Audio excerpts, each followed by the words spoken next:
Hello, everybody, and welcome back to the Fans Talk Pro Wrestling Podcast. As always, I am one of your hosts, Freddie Carlson, joined by my trusty friend, Angelo Bedley. Say hi to the people, Angelo. Hello, everybody. And today we are here for our very first discussion topic. We are here today to discuss, to have a topic about the character and the life and career of Bray Wyatt, in which we are entitling it The Fiend, Fire or Failure. We will be spending the entire episode talking about the career path that Bray Wyatt has gone on from his early days in WWE as Husky Harris, the Army tank with the Ferrari engine, through his days as the leader of the cult Wyatt family as the Eater of Worlds, his subsequent tag team with Matt Hardy, and the transition into the character that has taken the world by storm over the past year in The Fiend. We will also be adding commentary from our opinions on Bray over the years, and adding some hopeful projections as to where he can go in the future as his career continues. I would just like to personally take a quick moment here at the beginning of the video to send out our thoughts and prayers to all of the people who have been affected in the wrestling world as of late with the tragic passings of Shad Gaspard, who was tragically killed in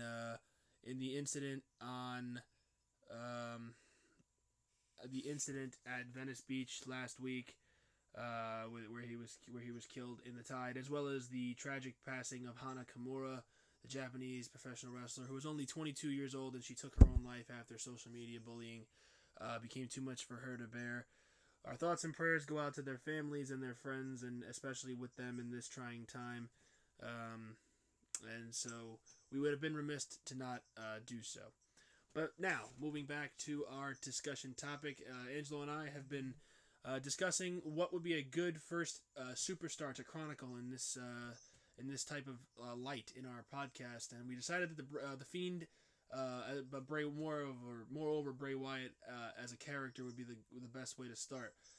Angelo, just based off of being a fan and watching Bray from his earliest days in WWE as Husky Harris to now, what's your overall opinion on Bray Wyatt as a superstar and his ability to play a character, regardless of what that is?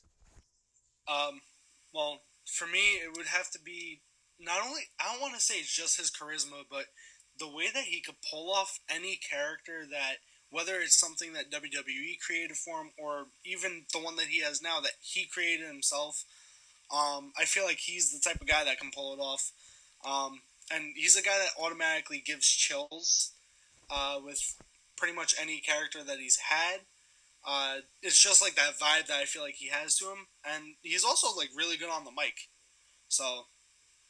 Yes, absolutely. He and actually this is completely unrelated to the topic, but I just found out literally right now that Bray Wyatt and his fiance JoJo Offerman have welcomed their second child into the world.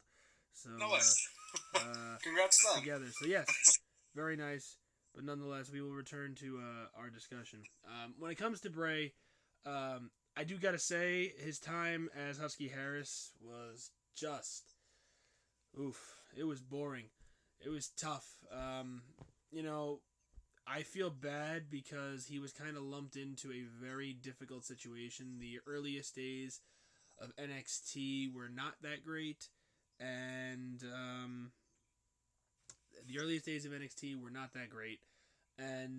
the character that he had to portray was not a great one, and then he was kind of lumped into this really bad downward spiral of the Nexus, or the new Nexus, or whatever they were called at his time as a part of the group. And so I just think that there's some things that could have gone better for him, being just like, I guess, somewhat of the muscle of the group, never truly being featured. Even like some of the guys like Justin Gabriel and Heath Slater, and Skip Sheffield, who later became Ryback, were in the group. And so to me, that's how I look at that. But yeah, so we'll start off by going way back to 2010, his time as Husky Harris. He had been in WWE for just over a year, working in FCW.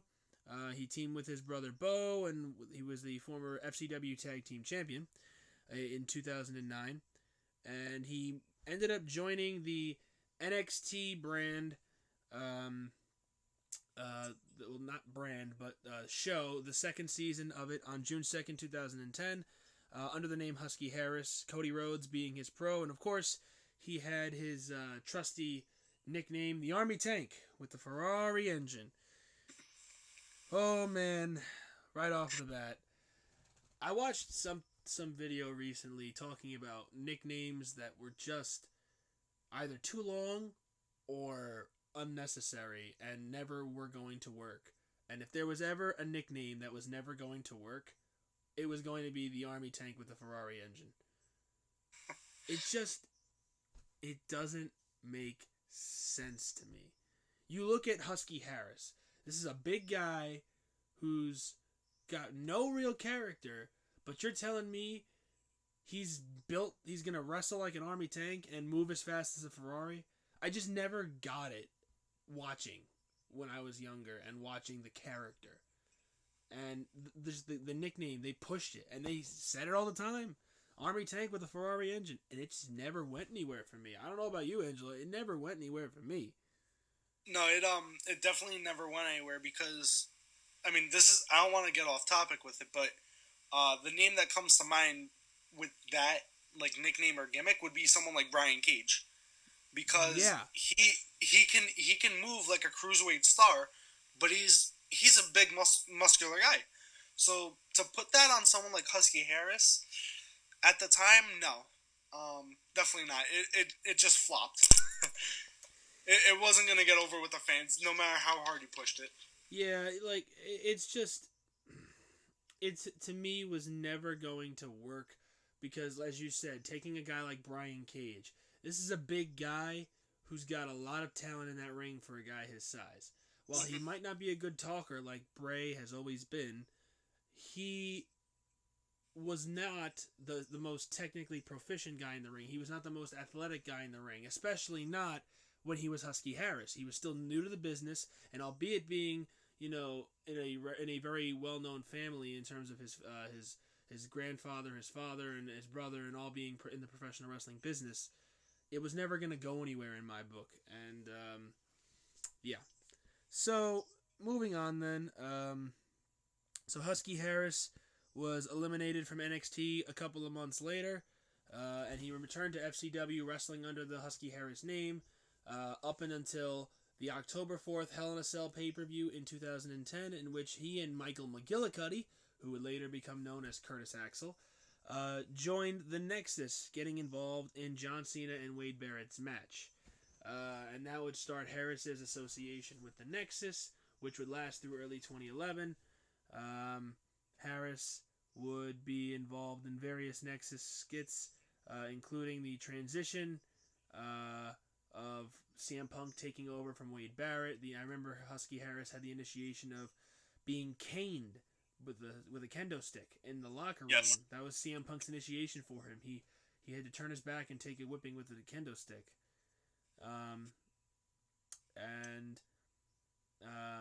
Every other member of the Nexus had a lash. And so it was Punk, McGillicuddy, David Otunga, Husky Harris, and Mason Ryan. Mason Ryan. Harris remained a part of the new Nexus until January 31st of 2011, where he was punted by Randy Orton as a part of the initial beginnings of Orton's storyline with CM Punk, and that would officially write Husky Harris off main roster television and send him back to FCW. And so that was the effective end of Husky Harris on a main stage. He wrestled in FCW under the Husky Harris name onwards until April of 2012.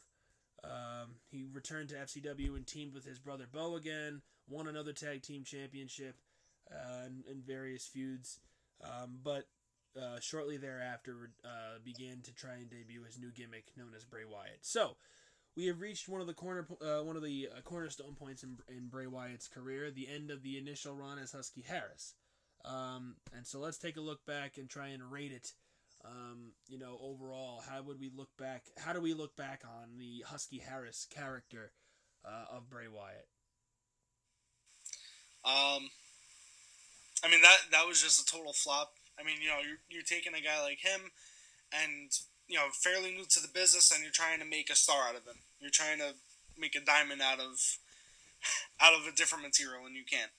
Yeah, especially if you force it. Like, exactly. I think if you gave him more time to flourish, he was bound to reach the heights that he would inevitably do because of his wrestling genealogy, the people he was been around his whole life, his family. It's in his blood. It's cliche to say it's in his blood because you can say it about any second or third generation guy. I mean, look at Randy Orton. But I think that they kind of rushed it. They had a guy who was big, who had a good lineage, and they tried to push it. And I mean, if you think back to early in Randy Orton's career, he was good, talent-wise, but he didn't really have a character. And it wasn't until he really got into his niche with Evolution that character was able to develop. Whereas you look at Husky Harris, and it's the polar opposite. He has a character, might not be the best one, the Army Tank with the Ferrari engine, but he didn't have the in-ring abilities just yet to be able to consider himself as good as some of the other guys who he was working with. He was working with John Cena and Randy Orton and The Miz and CM Punk and even Wade Barrett and Daniel Bryan, who were so much farther ahead of Husky Harris than he was at that point in his career. However, that's not to say that he didn't have any success, because in April of 2012, Bray Wyatt, the character, was born. From Husky Harris came the name Bray Wyatt, and Wyndham Lawrence Rotunda had his career change forever. So it was initially a gimmick that he was using in FCW. When it transitioned into NXT, he debuted in July of 2012 with the rebooted NXT in a match against Aiden English, but was shortly injured thereafter, taking him out of in-ring competition for the time being. However, that was the time in which he began to recruit his sons. At the time they were known, Luke Harper and Eric Rowan, who were former independent professional wrestlers. Obviously, Luke Harper being very well known before his time in WWE, and becoming his Wyatt family. Bray returned to in-ring competition in February of 2013, and the Wyatt family went on a tear. Harper and Rowan were NXT Tag Team Champions for a time, and eventually, Bray Wyatt, Luke Harper, and Eric Rowan, they would drop the tag team titles and begin to prepare for their main roster debut. And vignettes would air in late May of 2013 up and until July, hyping the debut of the Wyatt family. The Wyatts would debut on the main roster on July 8th, getting involved with Kane.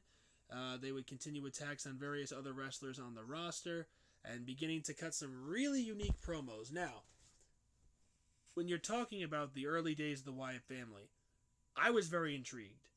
I was very intrigued by the concept of a different type of character. It definitely had a lot of Undertaker-esque character to it, which for years everybody, like when you started seeing Bray Wyatt and the things he would do up until probably 2017, I would say, 2018, there was a lot of Undertaker vibe to it. And you could really see him being, like, he even called himself the new face of fear for a time.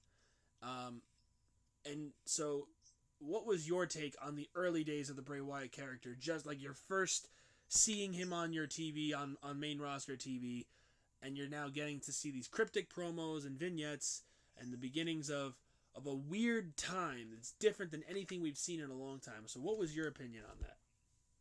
Well, my opinion on it would be like, alright, well, first of all, the vignettes, like, I'm not gonna lie, it kind of gave me some goosebumps, so I'm like, alright, this is something different, it's a breath of fresh air, and him calling himself the new face of fear, I don't know if at that time it was appropriate, but at the same time,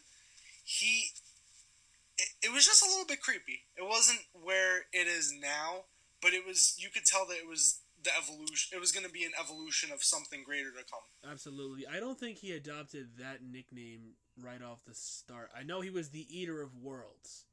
That was from his debut. He was known as the Eater of Worlds, but the the new Face of Fear gimmick came upon his later feuds with the Undertaker and Kane. So Bray Wyatt's initial feud with Kane resulted in a Ring of Fire match, which, as we all know, was the modern era's version of an Inferno match. And then he would continue to involve himself in some various small feuds, got into something with Kofi Kingston, but the real defining feud that put the Wyatt family on the map was their feud along with against Daniel Bryan and CM Punk. It was a very interesting feud, a lot of weird stuff going on, promos. The Wyatt family, it ended up having the Wyatt family be 3-on-1 against Daniel Bryan at TLC, and the Wyatts won that match. Then they had a short period of time where they had Daniel Bryan join them because they were trying to convince Bryan to join them, and some really good storytelling. And let's be honest, that scene where Daniel Bryan is in the cage with Bray Wyatt shedding the skin. Michael Cole, I don't give him credit a lot of times for his commentary, but he said shedding the Wyatt skin as he took off that jumpsuit, and the fans were in unison. I've never seen it so perfect. Yes! Yes! Man, that was some good stuff. And, Bray being the heel made it so good to be him trying to be the foil to Daniel Bryan, and ended up having a match at the Royal Rumble where Wyatt would win, and then Bray Wyatt would enter his feud with John Cena, the infamous feud of John Cena. Yes, what an interesting one. Yeah, so actually it was teased at the Royal Rumble that same night. Bray Wyatt defeated Daniel Bryan in the opening match. Later in the night, John Cena was having a match with Randy Orton for the WWE World Heavyweight title, and Bray Wyatt and the Wyatt family got involved, attacked Cena, costing him the match and allowing Orton to retain. However, by virtue of that and an attack the following night on Raw, drew the ire of the Shield, and they had one of the best 6-man tag team matches I have ever seen at Elimination Chamber 2014. I remember that match like it was yesterday. I went back and rewatched it recently, just by chance. Let me tell you, if you're looking for a sleeper match to watch at any given time, go back and watch that 6-man tag. It had some great moments from two top-tier teams that should have been bigger at that, from that point on. Whereas the Shield did go there, the Wyatts did not. And that's where we get into the stuff with John Cena. I love John. I don't think the right man went over at Mania 30 in New Orleans. Great feud. Absolutely stellar feud. That video package with Eminem's Legacy playing in the background, I get chills anytime I see it. Early in this quarantine, before WWE was able to really tape too many things, they re-showed that match leading up to WrestleMania on one of their broadcasts, and I got goosebumps rewatching that video package. I mean, Angelo, what was your take on Cena versus Wyatt 6 years ago at WrestleMania 30? I feel like it was a very solid match. I mean, as far as who went over, you know me, I'm the biggest Cena fan probably that there is. But I do feel like the proper way to do it, like to book that match, would have been to have Wyatt win in some sort of heelish way. This way, it's kind of like passing the torch. I mean, you see, what was it, 2 years ago, I think, in Elimination Chamber when Bray took the title off of Cena? 2017. I feel like we will get to 2017? Yeah, 2017 Elimination Chamber. So I feel like at that time, WrestleMania 30, they could have probably booked it where Bray would have won, beaten Cena, and could have solidified something a little more for his character at that time. Yeah, my take on it is Bray Wyatt has been plagued in his career by terrible booking decision after terrible booking decision. And it all started right here. It was his first WrestleMania. It was his first headlining feud. The stuff he did with Daniel Bryan was great. I'm not gonna say it wasn't. Even and with CM Punk and Bryan and all the stuff that they did, it was great. Don't get me wrong, but it only goes so far, you know. Right. And this was his first time stepping into the likes of John Cena, being a all-time great, you know, Mount Rushmore type of WWE guy. And this was the first time that Bray had been in that position and being a main event levels feud. And if you weren't talking WrestleMania, that feud could have main evented almost any other show of the year. But the booking decision for me, I too am the biggest Cena guy. I always have been. And Cena came out on top in the feud. He won 2 out of 3 matches. And as the time went on, Bray won the middle match in a weird way where he had that child wearing the sheet mask and the steel cage. And Cena got spooked. It was a whole thing. It was weird. And I don't know if that would have been a good thing to do at WrestleMania. But I don't think that Bray should have lost that match clean. Because while you did have the babyface triumph in a very big WrestleMania match, you destroyed a lot of momentum that Bray had been building up for the better part of a year, feuding with Kane, immediately beating one of the biggest, you know, one of the most well-known big guys in the business's history. Then that great feud with Daniel Bryan, and still coming out on top. He beat Bryan in the blow-off. And then the fantastic stuff with the Shield as the interim to get to WrestleMania. And then the big, beautiful storytelling that him and Cena were doing and all the doubt Cena had. It wouldn't have, you know, to me, it should have been Cena who put over Wyatt. Nonetheless, it was the first pitfall in terms of booking that Bray Wyatt has ever experienced, and we all know that there's been plenty, and we will continue to get into that. So, as I said, Bray Wyatt loses the match to WrestleMania to John Cena. The feud continued thereafter. Cena, and first of all, that crowd for Wyatt was hot. This was that point where Bray Wyatt's character was taking off, and everybody was getting behind it. You know, they were singing, "He's got the whole world in his hands." Like, when you can have a crowd sing for you on command, you know that you are getting over.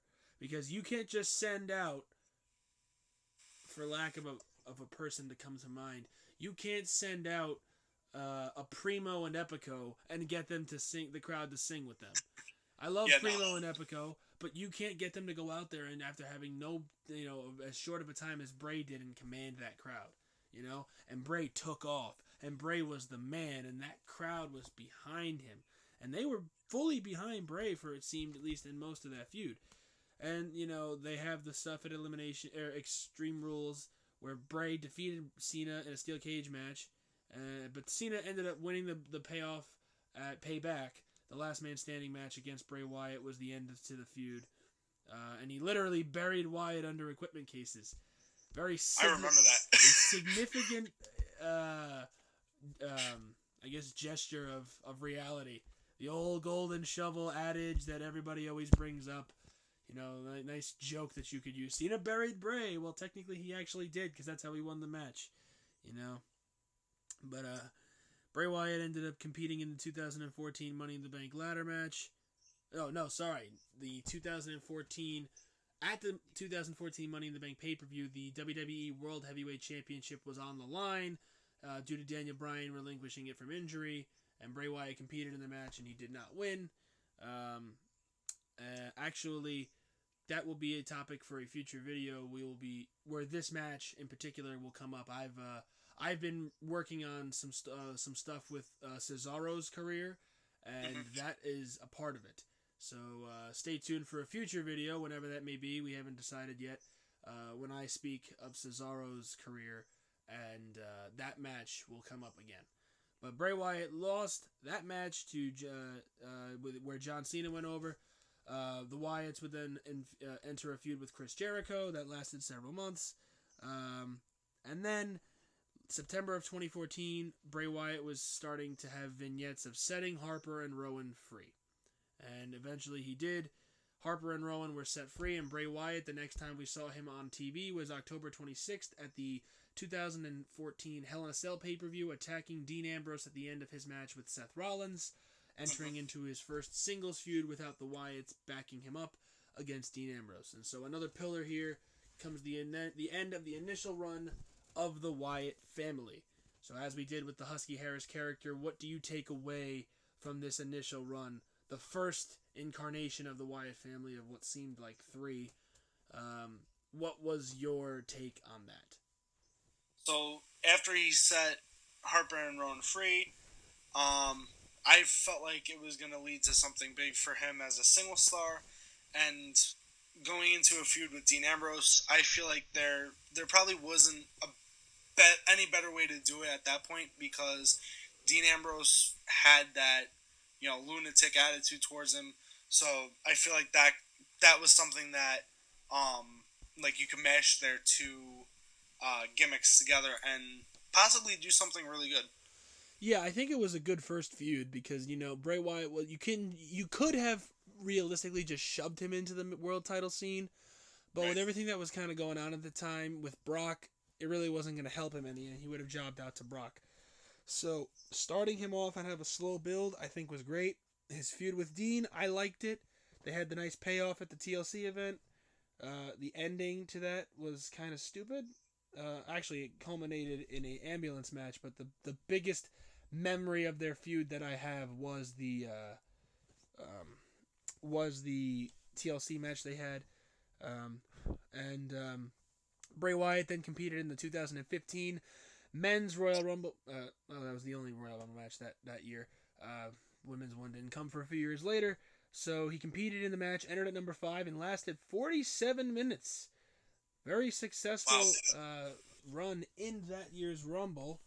Often overlooked because the 2015 Rumble is looked back upon very negatively for several reasons. Most importantly, looked back on for the winner and how the winner was chosen.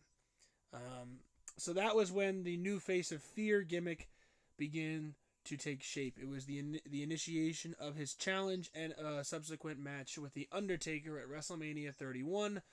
Taker, who had the streak ended a year before, had not been seen on TV since that night when the streak ended, and actually did not appear on TV officially until WrestleMania itself came along.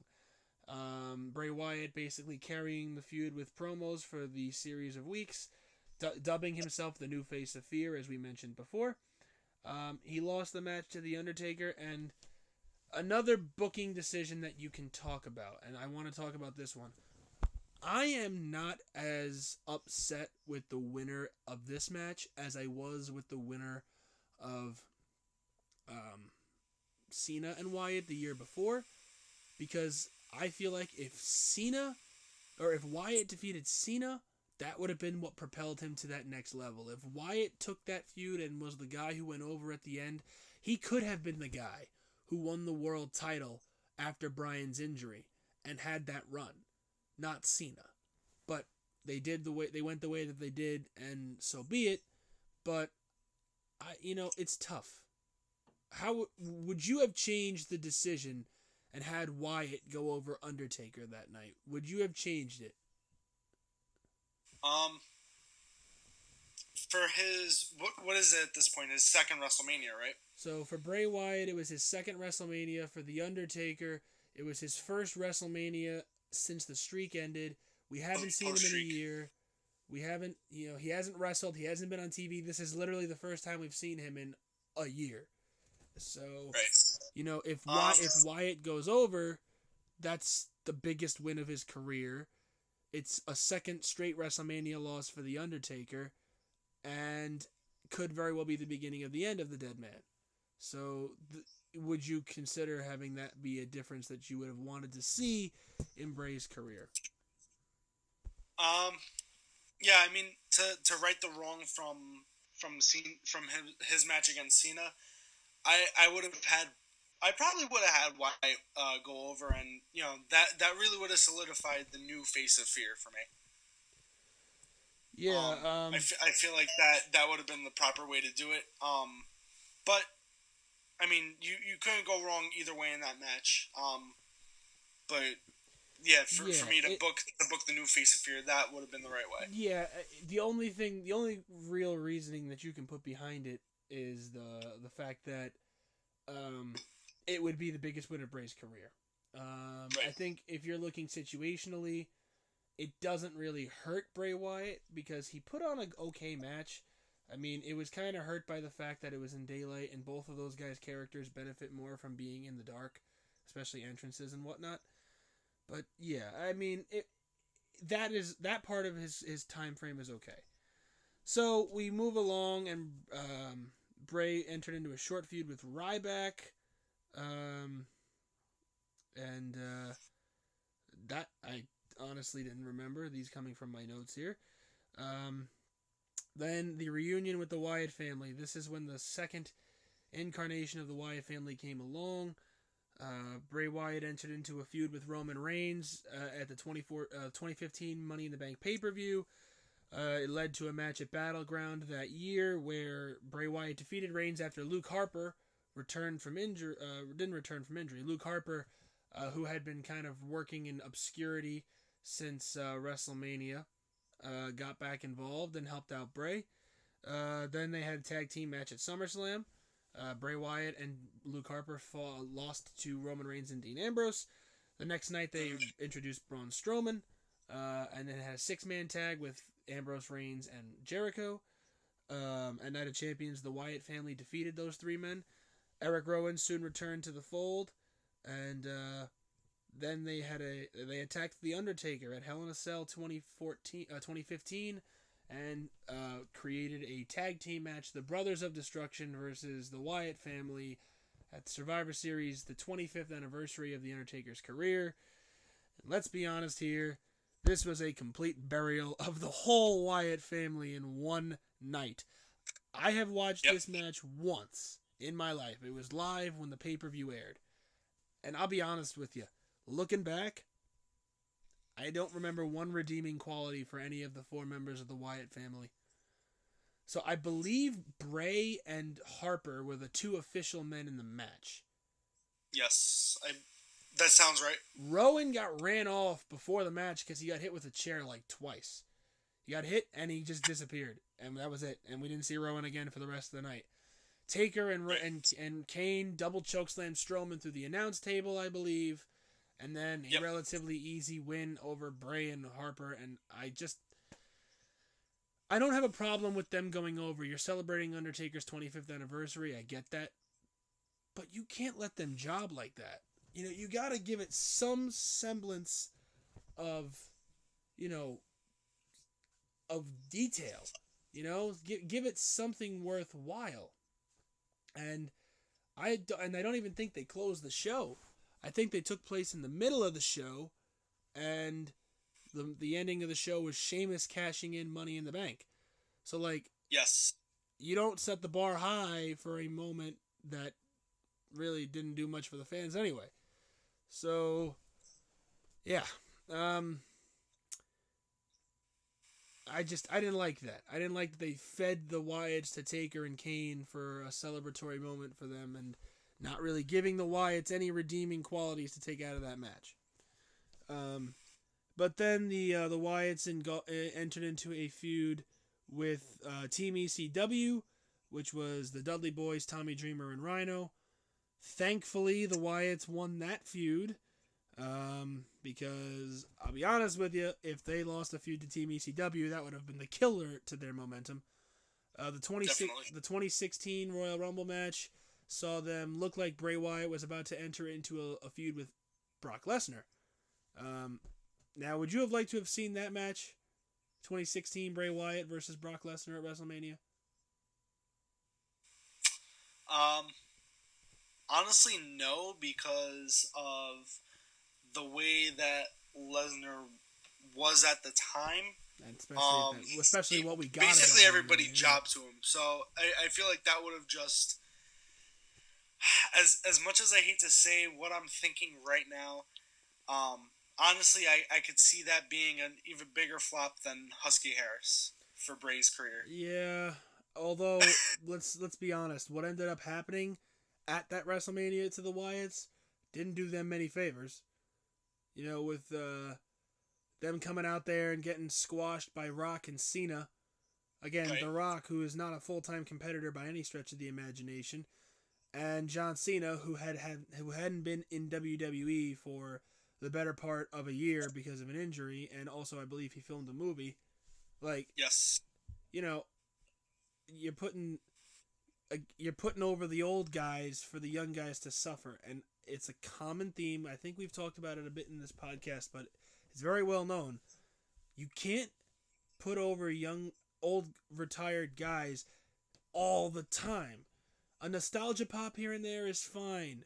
A cool moment, maybe a win of a match every now and then is one thing, but you can't let the same few guys suffer at these guys' hand.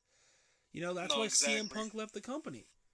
And that's a point that I feel like we could save for the real reason why we're talking about this episode, because you probably already know who I'm thinking of as an old timer. I think I do, but who are you thinking? Goldberg. Yeah. Against the Fiend. Oh, we'll get to that. Yeah, no, I'm gonna save my comments on that. Since you brought it up, I just had to Absolutely, it's a perfect. No, it's a perfect. I have to bring that up because it's a very I feel like apt that's and something perfect that we comparison. have to talk about. Yeah. Later on in this episode, when we get up to the Fiend. A very apt and perfect comparison, and we will get to that in a bit. So anyway, Wyatt and the whole Wyatt family go down at the hands of Rock and Cena at WrestleMania 32 in a segment. The Wyatts then entered into a brief feud with the League of Nations that was scrapped thereafter because of an injury to Bray Wyatt. The Wyatts returned to TV a couple months later and entered into a feud with the New Day. They had an interesting match at the Wyatt family compound, which I believe was right around the same time as the Final Deletion, which took place in the summer of 2016 as well. The Wyatts and the New Day had a 6-man tag team match at Battleground 2016, which the Wyatts would win, but no tag team titles were on the line. A little confused about that, but we were in the midst of the New Day's historic reign, so I'm not complaining about that. Then, shortly after that, the draft takes place, and the Harper was injured, so he hasn't been in the fold for a while. Bray Wyatt and Eric Rowan are drafted to SmackDown, and Braun Strowman was drafted over to Raw. So the Wyatts kind of separate, and Bray Wyatt enters into a feud with Randy Orton. Eric Rowan was left out on his own and then subsequently got injured. Bray Wyatt had a long-running feud with Randy Orton that was supposed to have a match at Backlash, but Orton was attacked before the match by Wyatt, so the match never took place. They had another match at No Mercy in October.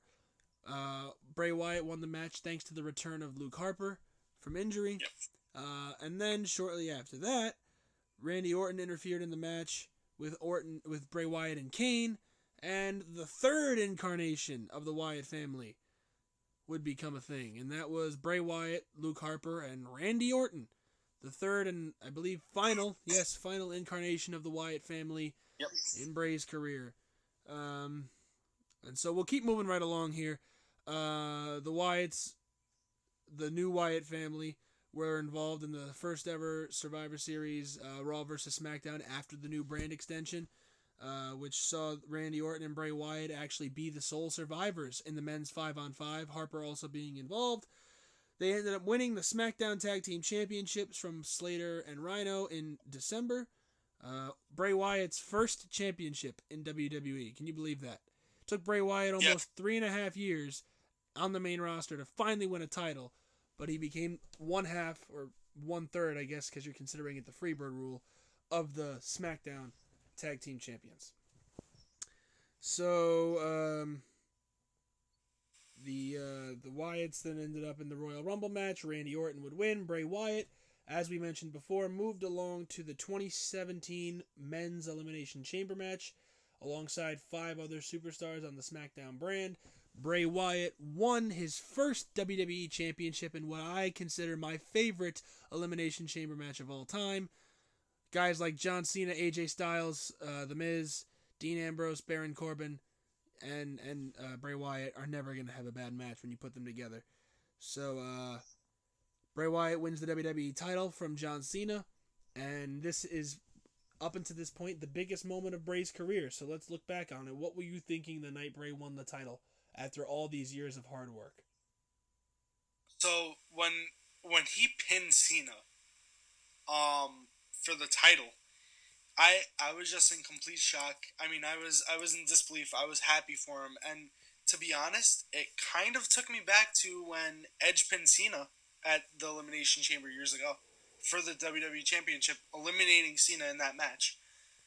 So it was the first time that I've seen that in a while, and I mean, I was just happy for him because, you see a guy like him who literally busts his ass day in and day out, and he's jobbing to certain people. He's not winning as many matches as he should be under that gimmick, and now he's on top of the world.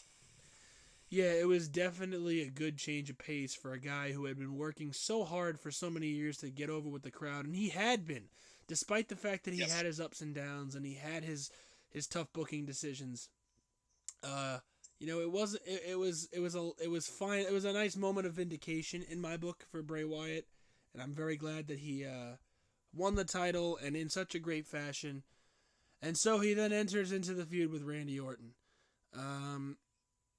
Bray Wyatt actually successfully defended the WWE Championship against AJ Styles and John Cena the Friday night, the Tuesday night after Elimination Chamber, getting a proper win over Cena.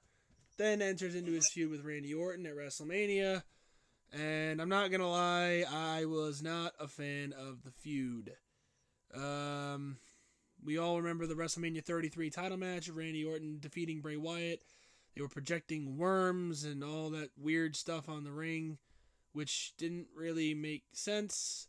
And then the return match at Payback was a non-title rematch, which was the House of Horrors match.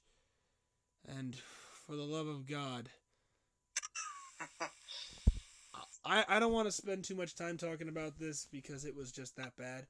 I think they were trying to really make their first real venture into cinematic wrestling, and it was a dud. It was a real dud, and they did not do well with it at all. Thank the good Lord. They've gotten a lot better with it in more recent times with the Money in the Bank match that we saw, and the Firefly Funhouse match, and especially the Boneyard match Yes. in recent months. But yeah, so after that match with Randy Orton, Bray moved over to the Raw brand and inserted himself into various feuds. He competed in a big fatal 5-way at Extreme Rules 2017, which he lost. He then feuded with Seth Rollins for a short period of time and lost that feud.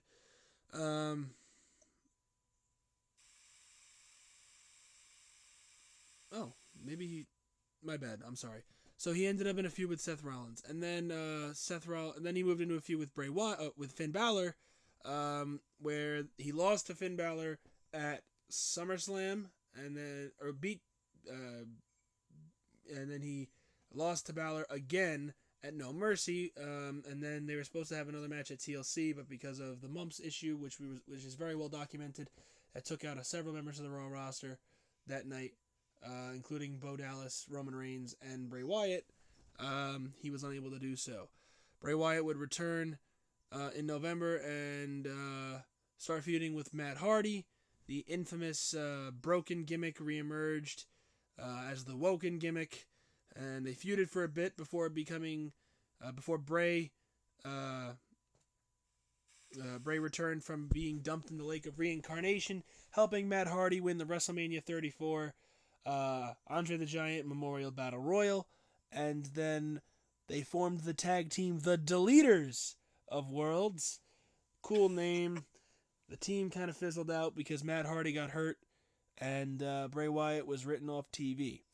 And that was the official, well, at the time unofficial, but ended up becoming the official end to the character, the Eater of Worlds, the new face of fear, the Bray Wyatt that we had been knowing for over 5 years, 6 years, if you count his time in NXT. It was gone. And the next time we saw Bray Wyatt was the change of a career that saved his career in The Fiend. So looking back on the entirety of Bray Wyatt's time as the Wyatt family member, the cult leader, the eater of worlds, the new face of fear. How can you look back on it? For me, it's a lot of positives, but the negatives outweigh the positives because of bad booking, tough circumstance, and being put in positions that he shouldn't have been put in. So what do you say? No. I was going to say, I 100% agree with you on that. And, him being written off after the Deleter of Worlds fizzled out, at that point, I was like, all right, so what's going on with Bray? What's happening?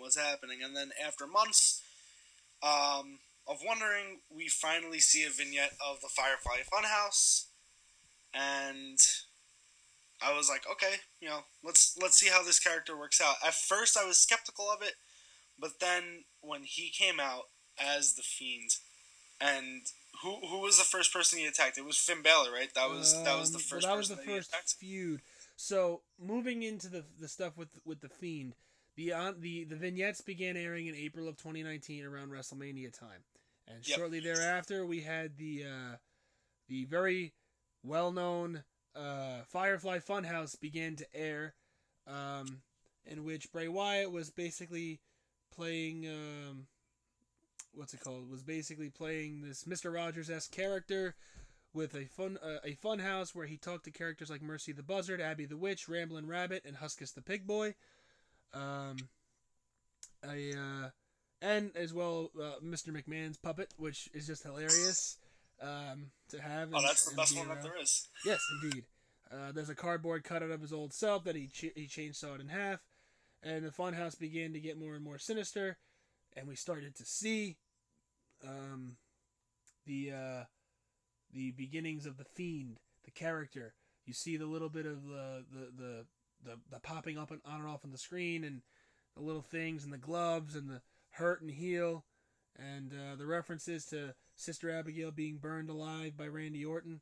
And it was July 15th when the Fiend attacked Finn Balor on Raw. You were right. The first attack was Finn Balor, and that was the first quote-unquote feud and match. He would then have various attacks on guys like Kane, Mick Foley, Kurt Angle, and Jerry Lawler. Bray Wyatt would defeat Finn Balor in a very quick match at SummerSlam, and oh man, that first entrance of the Fiend was just, oh boy. I remember seeing that and being so surprised. What were you thinking as you're watching that entrance for the first time? For the first time, I honestly, I was speechless. I was in complete shock with it. I mean, just the music and the darkness that he had, and even the lantern with Bray Wyatt head on it. Oh my God! That was the first time in a long time that I had chills on my body, and I said, "All right, this is the character that's going to save Bray Wyatt for good." Yeah, I think at that moment we were all kind of, as a wrestling fan base, we're very happy to see Bray have one last opportunity at being a success in the WWE and really having that opportunity to become a household name. Even having been WWE champion already once in his career, that wasn't enough. He needed something more, and this was that something more. He's connecting with the crowd on another level, even more than he had ever done. He's got people behind him, he's got support, and it was looking up. And then we move into his feud with Seth Rollins. Clash of Champions in September of 2019. Bray Wyatt attacking Seth Rollins from behind after his successful title defense against Braun Strowman. They had a match at Hell in a Cell, inside Hell in a Cell, for the Universal title. I didn't like this match at all. I don't think anybody can say that they did. All I can say is, how in the hell can a Hell in a Cell match end in a disqualification? The concept of the Hell in a Cell match is that there are no disqualifications, and there are no countouts, and you can do whatever you damn well please to your opponent so long as that match is still it's official, right? So how can Seth get disqualified for going overboard on Bray Wyatt and trying to hit him with that hammer? This is the big thing I have with gimmick pay-per-views, where the match should dictate the stipulation, not the show. The show should not be dictating the stipulation of a match. Oh, it's October, so that means it's time for Hell in a Cell. Oh, it's December, so that means it's time for some tables, ladders, and chairs. No. A Hell in a Cell match, for its entirety, up until 2009, for the first 10 years of its existence, was used to blow off feuds that needed that big blow-off match. Think about it. Taker and Mankind. Triple H and Cactus Jack. Batista and The Undertaker. Shawn Michaels and Triple H. I listed 4 fantastic Hell in a Cell matches that all blew off feuds. How about the very first one ever? Blew off the Michaels and Taker feud after all those months, while at the same time starting a brand new one with Kane. That's what the Hell in a Cell should be. And so if that were just a regular show and you didn't make it a gimmick match, then I guarantee you the disqualification finish would have worked fine, and the fans wouldn't have hated it, and we wouldn't be complaining about it as much as we are today, because a regular match, you can have a disqualification. It sucks, it's screwy, we don't like it, but it works better than a Hell in a Cell match ending in a DQ. Am I wrong? No, not at all, and I 100% agree with you on that, and I feel like that, I don't want to say it kind of hindered Bray as a character, or even hindered something to do with Rollins, but at the same time, I feel like I don't want to say it, but it kind of led to Bray becoming darker than he already was. Yeah, it kind of started to change his character's gimmick a little bit, and now we truly see that Bray, the purpose of the Fiend is to right the wrongs in his career. So I feel like that's really what started it. Was after that match, he had that feud with Rollins again, and eventually winning in the Saudi show, winning the WWE Universal Championship. So I feel like that's how it really started taking off for the Fiend. Yeah, they definitely went the right way with the booking in the follow-up match in Saudi, giving the title to Bray. You did the right thing there if you're WWE. They had the brand split, so that means that Brock Lesnar went to Raw with the WWE title, and Bray Wyatt brought the Universal title over to SmackDown. And it was going fine after that. The feud with Daniel Bryan was really good. He had some stuff with The Miz in there. And the strap match at the Royal Rumble, really good. And now comes what we mentioned before. Oh boy, this one is tough. The feud with Goldberg. And I can't even call it a feud, because just out of left field, Goldberg shows up on SmackDown one week, says, I want a Universal title match. Bray Wyatt says, okay, they have the match. It sucks. And Goldberg wins the Universal title from The Fiend. You have a 50-something-year-old man who cannot wrestle anywhere near the low level he was at 10, 15, 20, 30, however many years ago. I really don't... All right, let me relax, because I get worked up with this. In 1998, when Goldberg was at his peak, he could only do so much in the ring. He was over because of his character, and he was over because of how explosive he was. But he was never a guy who could go 30 minutes. No, Bray Wyatt could go 30 minutes if you needed him to. But you put Goldberg in there with him, and that hinders him.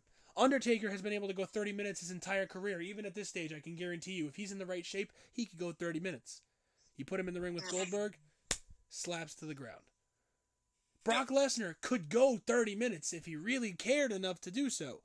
But anytime he's in there with Goldberg, you got 5 minutes. You got 5 minutes. So, not even. Yeah. So you have the match, it's in Saudi, Super Showdown 2020. Goldberg wins the title. Mm-hmm. Clearly, I wasn't happy with the booking decision. What say you on that one, Angelo? Oh no, I 100% agree. And I mean the thing that I hated the most, that I absolutely hated the most, and you've brought it up numerous times with Hulk Hogan back in the day, politicking in the back. And the fact that Goldberg did it because he felt like he I don't even know how to explain it because I'm just like upset about it. Is he felt like it wasn't right for the Fiend to go over because he's the villain in the story, and it wouldn't look good for Goldberg's character as the hero for all the kids to look up to and stuff.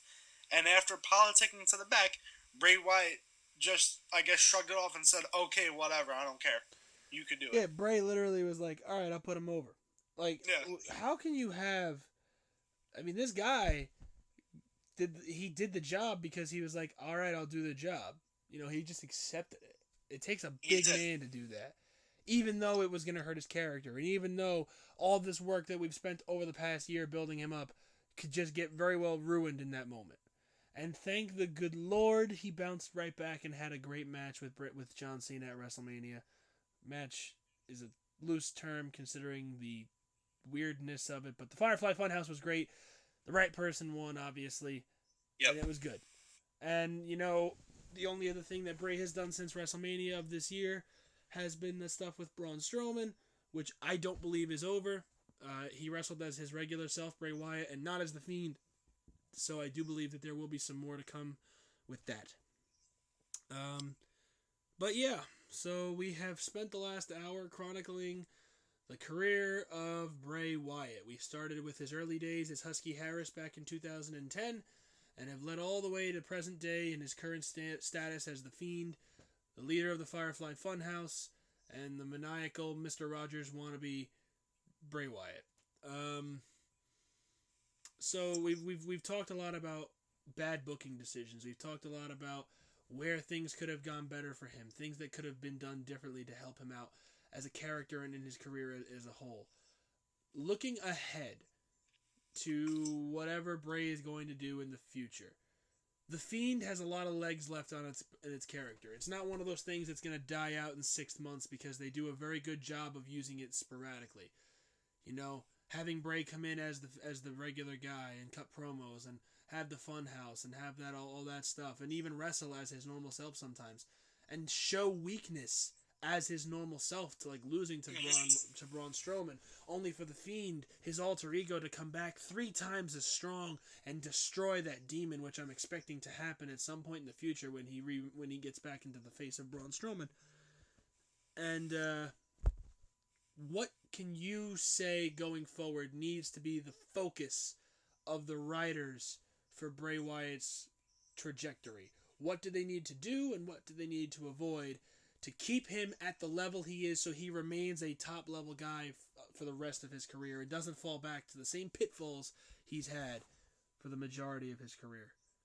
So one thing that I feel like they should do is they should let Bray Wyatt, since it is a gimmick that he did work hard on, and he keep in mind for those that don't know, he created this gimmick on his own. His entrance music was by a band that WWE did not use, or still I don't even think use at all. So this is his work. It's like Matt Hardy's broken gimmick, and the one thing that I wish that Vince would do more is letting Bray book, have control creatively. Because I mean, think about it, right? They bring Matt Hardy back in with Jeff. They have that whole legal issue with the broken gimmick. They win the rights to the broken gimmick, and it's just a huge flop because Matt Hardy doesn't really have a say. His hands are tied. Mm-hmm. So one thing that I would say is let Bray work with the writers. Let him work with various stars who he thinks can help make his gimmick better, and you have a star right there. Absolutely. I definitely think a guy like him needs to be more involved creatively because the writers don't know how to do things beyond the very same few types of things. That's why you always see the foreign heel gimmick continue to come back whenever you have a foreign wrestler on your roster.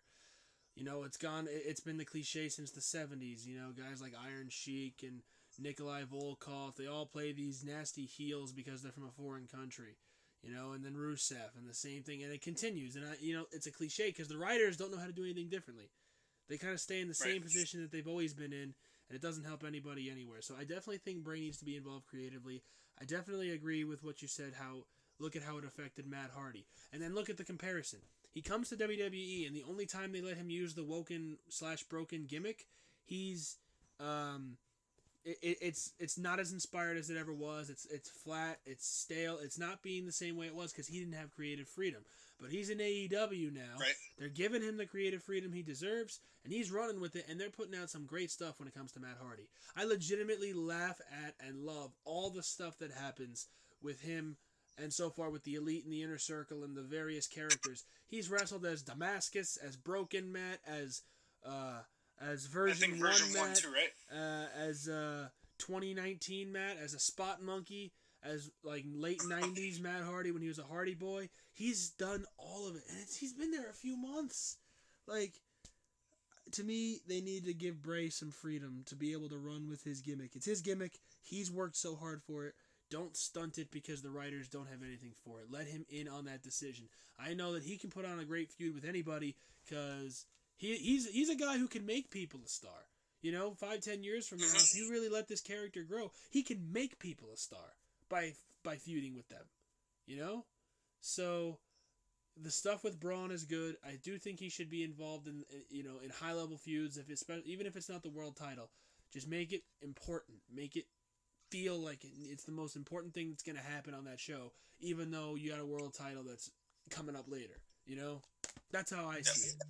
So at the end of the day, that's the biggest thing. We both agree creative freedom is going to be the biggest thing going forward. And overall, I just got to hope that Bray does not let his character lie down.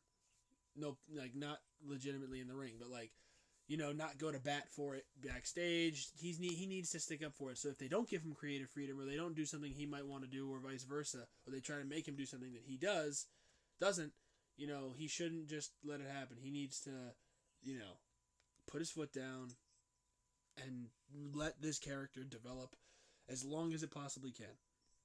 Because if he doesn't, it will fizzle out in a year's time, and a year from now, we'll be talking about what went wrong with this gimmick. Yep. And so there it is. We talked about all of Bray Wyatt's career, and we've chronicled our first WWE superstar, and we will continue to do this from time to time, talking about different superstars and topics, chronicling their careers, rating them, discussing them, where things have gone wrong, where they could have gone better, what they could have done, and where they can go from here. And this first installment of The Fiend, Fire or Failure, talking about Bray Wyatt here today. And so, as always, I've been Freddy, he's been Angelo, we have been the Fans Talk Pro Wrestling Podcast, and always remember to never be afraid to be a fan. Thank you, subscribe, like, share, and we'll talk to you next time.